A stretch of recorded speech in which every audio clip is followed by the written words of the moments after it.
due to its underpowered, overweight, clumsy design, and poor performance during World War II. The Brewster SB2A Buccaneer was an ineffective aircraft. Brewster Aeronautical Corporation designed the aircraft with the purpose of using it as a scout dive bomber and carrier fighter. But the company's output was considered substandard, and the employees continued to have issues. Pilots from France, England, the Netherlands, Australia, and the U.S. Navy, Air Force, and Marine Corps did not like the Buccaneer.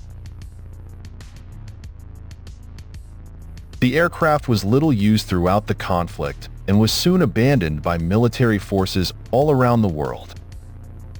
The SB2A is nevertheless a representation of the company's demise and the public's disinterest in its past, despite its flaws.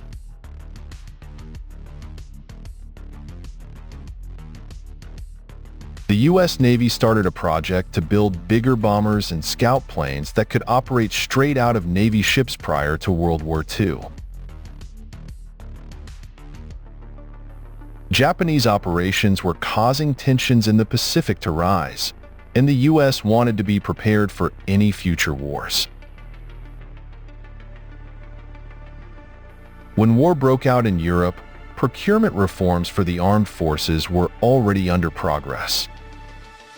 The Long Island, New York-based Brewster Aeronautical Corporation was selected to design the intended aircraft. A producer of seaplane floats and tail surfaces, Brewster also started developing and building whole aircraft, such as the F-2A-2 fighter and the SBA-1 two-seat Scott bomber, which were constructed a year before the war. After seeing early success, the firm ran into internal problems when production went up. It was badly managed, frequently failing to meet schedules, and found it difficult to provide the quality needed for aircraft effectiveness. Even though the firm was rated 84th out of the most valued American military manufacturing companies of World War II, the Navy couldn't understand how it went from being a basic parts supplier to a full-fledged aircraft contractor so quickly.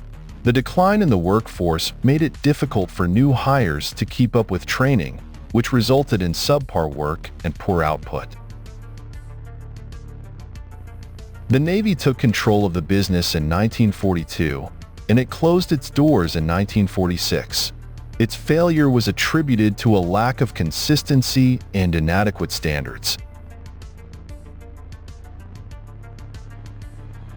To build bombers for deployment from carriers, the U.S. Navy Bureau of Aeronautics started a program in 1939 to build prototypes, including the SBA-1 and XSB-2A1. This company were selected. With folding wings and retractable landing gear, the SBA-1 was a two-seat halfway monoplane scout bomber. It had an internal bomb bay that could carry a 500-pound bomb and a machine gun for defense reasons. At 1,000 miles per hour, the SBA-1 could cruise at a peak speed of 254 miles per hour. A more recent prototype with an all-metal mid-wind arrangement and a single engine was created, the XSB2A1, in response to the Navy's request. The Buccaneer featured a crew of 2, a rear gunner and a pilot, and could carry up to 1,000 pounds of explosives. A greenhouse-style canopy with movable panels was installed over the cockpit to improve visibility. The aircraft was built to have a potent 1,700 horsepower engine that could propel it to top speeds of 275 miles per hour. Two 50 caliber M2 Browning heavy machine guns, 4 M1919 Browning light machine guns on the wings, and two 30 caliber machine guns in the rear gunner's position made up its weaponry. Overloading forced the abandonment of the rotary turret feature equipped with two 7.62mm machine guns. The bomb bay had two flaps that could accommodate a 500-pound bomb on each side and closed once the load was released. It measured 39 feet in length, 15 feet in height, and had a wingspan of 47 feet. The Buccaneer was designed for a service altitude of 25,000 feet and a range of 1,675 miles. But its weight, 14,286 pounds, made it difficult for it to reach its ambitious altitude and range objectives. Although it flew for the first time on June 17, 1941, the fighter aircraft Buccaneer encountered several issues during the conflict. Because of its excessive weight, the R-2600 engine was unreliable, sluggish, and overweight.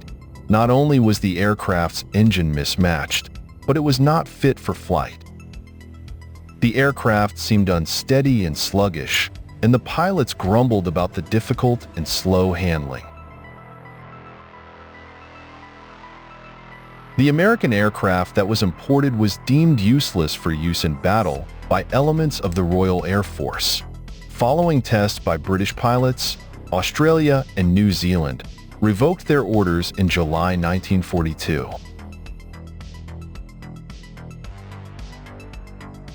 The underperforming aircraft had to find a use for the U.S. Navy and Marine Corps. Growing up in Vero Beach, Florida, aviation enthusiast Roy Edwards saw firsthand the continual issues the Buccaneer faced. After the debut of the SB2A, landing gear issues resulted from the hydraulic system's nightmarish maintenance schedule and the nearly daily occurrence of accidents. Throughout the war, the Buccaneer encountered several difficulties that rendered it an antiquated and unsatisfactory aircraft. Although the military SB2A was a popular choice for pilot training, braking system problems caused many accidents.